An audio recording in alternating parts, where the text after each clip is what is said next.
watching Open Studio on Cape Town TV.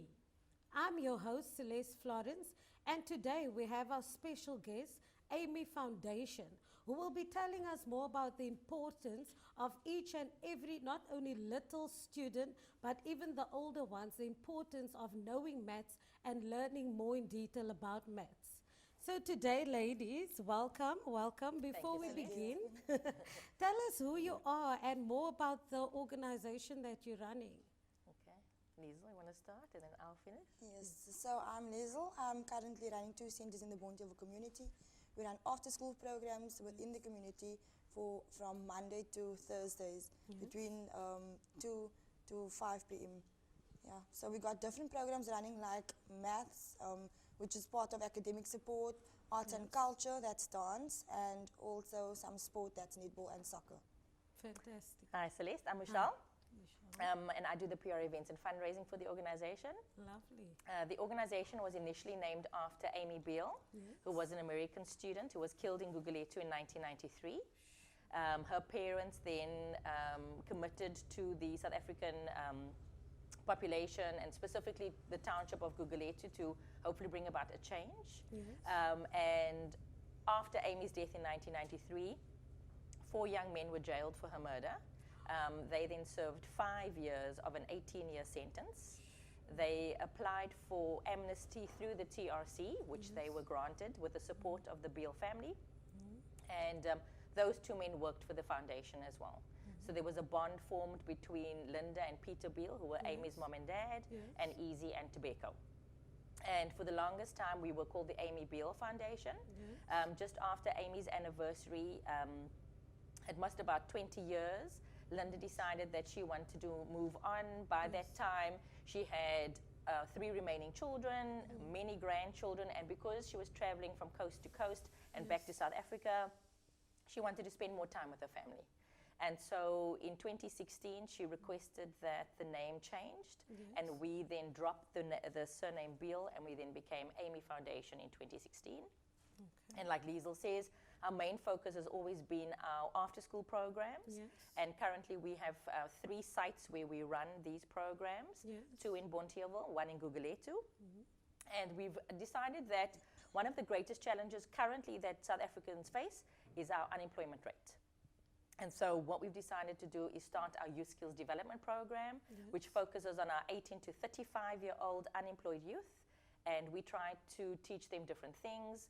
We do things like hospitality, we do craft and design, and we do beauty and wellness. We do soft skills, computer training, and so on, as well as technical skills. So that kind of in a nutshell is what the Amy Foundation does. Thank you so much. Speaking about the Amy Foundation, I also know that you had an event on the 17th of August. Tell us more about the fun day and why did it happen? Why did you have this fun day?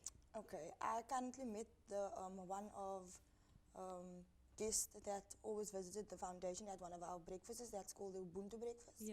It takes place once a month. Gary, a professor from Nevada, Gary Knight.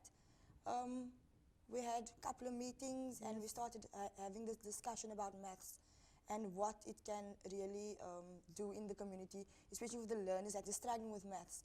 So we came up with nice ideas, and what we're going to incorporate into our program was the Fork in the Road challenge. And we had to put everything together, planning the event, having activities set out as well as games, including cards, and some guests also that came out and had the discussion about maths, how we can obviously make it fun for them. Yes. I personally had a fear with maths myself, so I don't even want to imagine what the kids out there have to go through. Why is it that we grow up with this fear?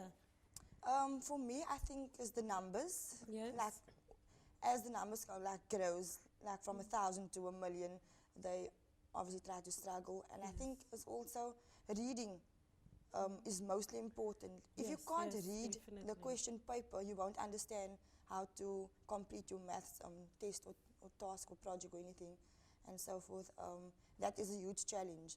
That's why in our after-school programs we have our maths and literacy combined, and then we try to encourage and teach the learners how to obviously work out the methods, Yes, yes. reading, individual reading between the facilitator and the learners. And tell me more about the state of maths in schools. Do you think that there is still a need for kids in schools? Is there a reason how this foundation helps those that are still struggling with maths in school? Yes, I think there is. For me, at the moment, classrooms are compact. You having like 40 to 50 learners in a classroom. Yes. Teachers don't have the individual time to sit with each learner that is currently struggling with maths. That's why we came up with this to obviously help schools, and that we had like about 12 schools that participated in this event. We had to go to all the schools. We had like 10 learners to 15 learners from each school participating. That sounds phenomenal. And we do know the struggle is real with maths in schools, not only in today, but even in the generation before us. Tell us, how does your events help these youngsters? What do you actually do at your events? What we actually try to do is to keep them all close together, Yes. to keep them motivated, making things fun for them, and also trying to get each and everyone together, sharing ideas amongst each other. Yeah. Definitely. And what was the response like, not only from the people and the students, but the beneficiaries as well? Currently now, we had a brief meeting yesterday where we spoke about it. The response was, we want to have another event like this Fantastic. coming up soon. This term is quite short, so we're planning for 2020, early in 2020, to host another event like this. Fantastic. I am personally looking forward. We're going to invite you, that event. Celeste. I will be there. Thank you. We're just off to a quick ad break. For those who just tuned in, this might just benefit you. Stay tuned for more about the Amy Foundation.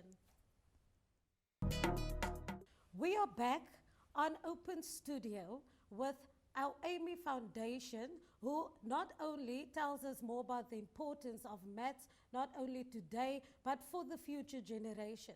As we've spoken earlier, Michelle, can you tell us more about the activities that you held at your fun day on the 17th of August, what you did, the games that you played with the young people, and what was your role at that fun day?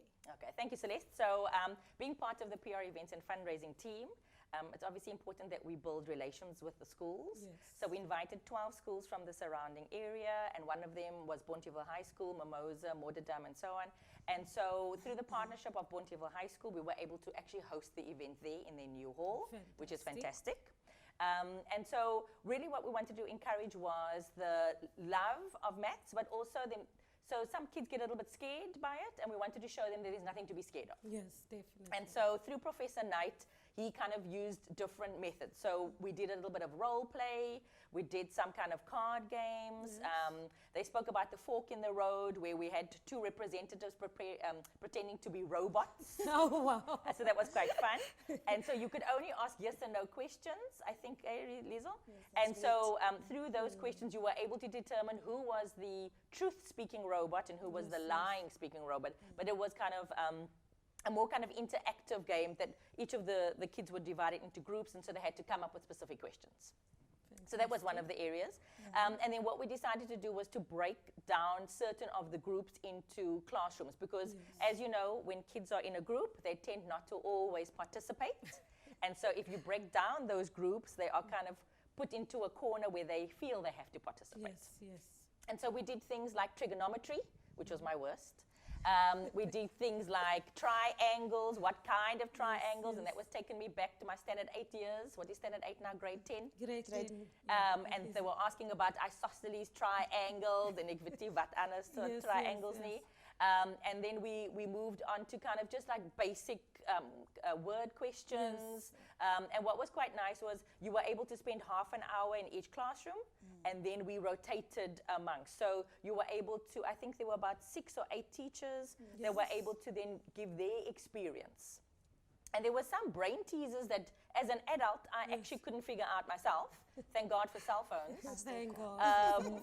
But yeah, some of them are pretty higher grade. And so we understand that not everybody has got the capabilities to be able to do those kind of maths. definitely. But you might excel in certain areas, and then you might just need a little bit of help in other areas. And so we wanted to show them that there's an opportunity for you to maybe try different things and not be scared to be able to try things. Yes. Now, I understand fully. I do know, Liesel, there was something called the Vox Poxes show. Can you enlighten us more about that show? What was that about? Currently, I wasn't in that classroom at the moment when that Okay. took place. I don't know, Michelle, can you? I Go actually back to can't that. remember, Celeste, I must be honest. Maybe I missed that one. No problem. And just from the top of your heads, you know, when we learn maths, there's something called that scientific calculator. Tell me, when you have the cell phone, there's not No. that much things as on the scientific yes, calculator. yes. So would you rather prefer the students using the scientific calculator compared to the cell phone? Because that's all our younger generation is on in the life of today. Yes. So what would you prefer? I prefer the cell phone because honestly, the learners, if you're going to give them the scientific calculator, they won't. I'm like, ask you, I don't know how to work it. Yes, Can I use my cell phone? And I'll say, yes, go ahead. Wow. Because that is obviously the thing that everybody's using is the Yes, cell yes. phone or a tablet or something. And they can always download the apps as well. Yes. Okay. So there's an Fantastic. opportunity. But I think if you go into obviously maths higher grade, or you're Yes. going to be doing something different, you might need to have, as you get into the older grades, Yeah. maybe they'll become a little bit more strict. We'll see how the new generation will be able to cope. And tell us, are there any implications of the revolution, not only of today, but I think, Liesel, you're already on that. And tell us more about how the maths, do you prepare them before these events? Are they prepared during the events? How does it happen? They're actually not prepared At all? at all. So we just put together all the packages, teachers and educators, they give their information to us. Yes. We will copy all activity sheets and everything. So we just go around to the schools and invite the learners. So each educator has like around about 10 to 15 kids they can select from the classrooms. And the grades are actually, I forgot to mention that to you, it's between the grade 6, 7 up to Yes. grade 11. Okay. Yeah. Fantastic. And will there be any more events in future? Yes, there is. We were planning to have one in November. Yes. Unfortunately, not that cannot take place due to assessments. Yes. That's upcoming now soon, and next year in January 2020. In January. Yes, we We'll will. start it off. Fantastic. Yeah. So tell us where, and this Amy Foundation name and it changing the lives. So tell me, you do have a great impact on the young children of today. And is there any limitations with age group? Is it only that specific grades? Or is it open to other people? It's actually open to everyone. To I had learners coming from Silverley Primary as well, Yes. attending the event. I think it's also due to social media, how we posted our Yes, flyer yes. and everything. Parents contacted me also, asked me, listen, my kid, she doesn't attend the schools in the community, Yes. but can they attend? So I said, yes, they're most welcome to. And do you have this on specific days or only when you have the events? How does it work? So our after-school centers run every day. Every day? Yes, Every Monday day, to Thursday, and then if Yes. we've got special events, Fridays and Saturdays. Okay. But with Liesel's center, she would focus at Mimosa from 5 all the way to 18. So we incorporate the younger learners, foundation Yes, phase, yes. intermediate phase in Mimosa, and then the kind of senior phase and up into Bonteheuwel High School. Bonteheuwel. And then at Sia Zingisa, which is in Gugulethu, it's also the 5 to 18. Okay. But unfortunately, Celeste, as a non-profit, it's all about the funding. Yes. So if we don't have the money, we can't do an event. So we obviously rely very heavily on partners like Yes. Bonteheuwel High School offering up their halls to us and allowing us to use their classrooms and their teachers. But then we need to feed the kids. Yeah. We need to give them something to drink. We need to print off materials. Yes. That's buy a potloader and sharpeners and stuff like that. Yeah, it was So, fun. so we're always trying to be able to fundraise. So Yes, if we have got donors, and we were very lucky this year that Liesel has got an amazing relationship with our main donors, and he was able to come on board and supply all of that. Fantastic. But if we are able to obviously share the burden, Yes. we are able to then have multiple events. Yes. And I think ultimately we'd like to have one a quarter. depending on funding. Funding. On funding.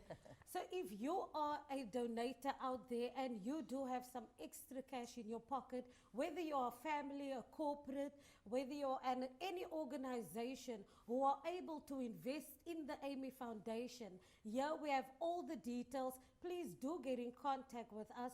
We'll be off to a quick ad break. We'll be back after that. Please stay tuned. For those who just tuned on, we are with the Amy Foundation and we'll be back with more.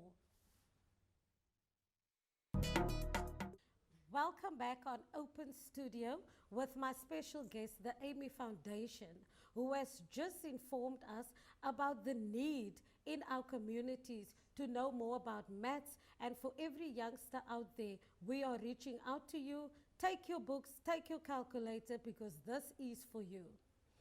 So Liesl, before we went to our break, you were telling us more, actually Michelle was telling us more about the need in the community, the funding that you guys need, whether it's books and pens.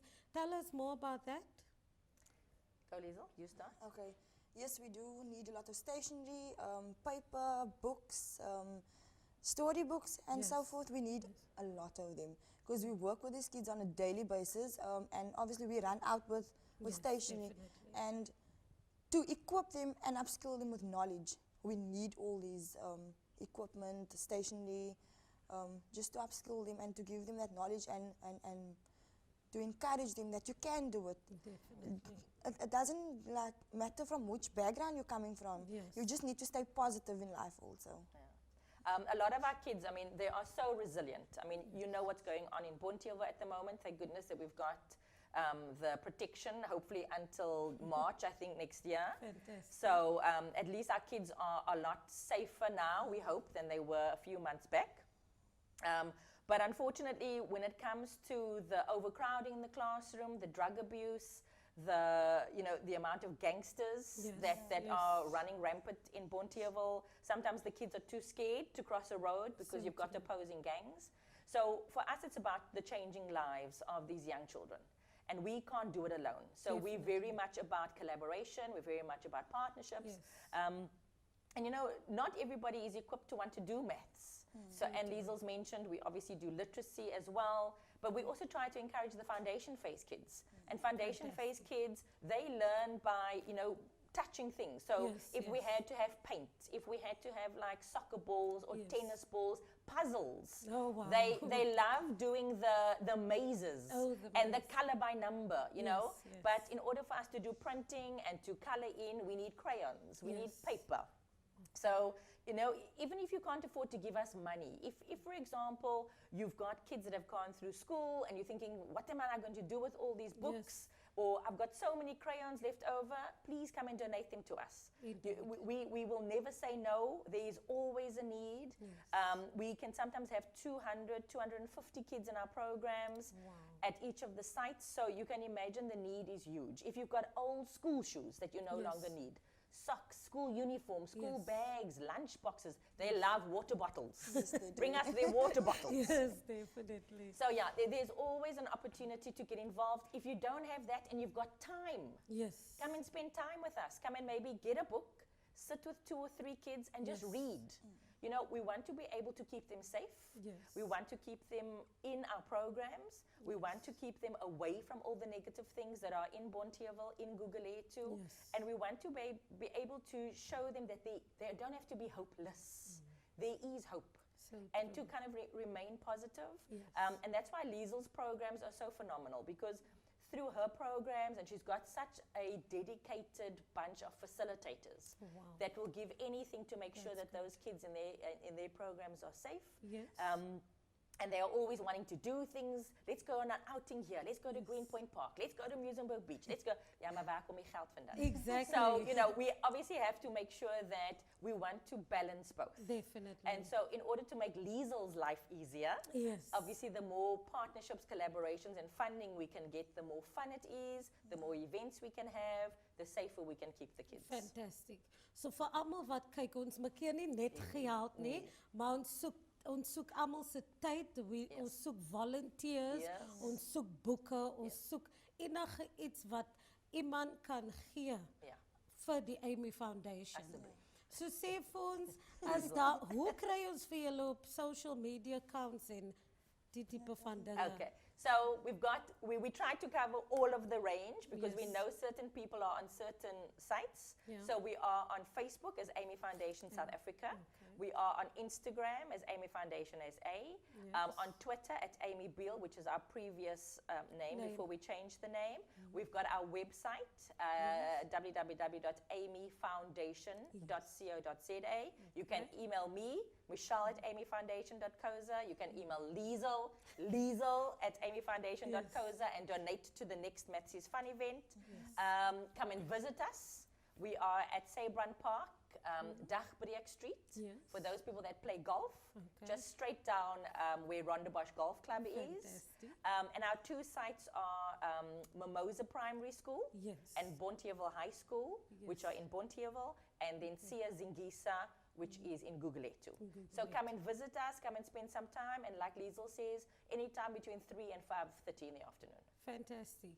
And then Liesel, are there any organizations that you'd personally like to thank for the time and the effort that they took and put into your Amy Foundation? Yes, I would like to thank especially to Food and Safety Gear.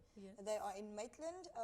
Abu Bakr Saban, he was one of the sponsors, for donating all the lovely sweet treats up until the fruits and the nice food that the kids had for that day. Also the teachers, I won't mention them by name, the schools as well, but definitely like the two principals, Mrs. Williams from Mimosa Primary and Mrs. Parker from Bonteheuwel High.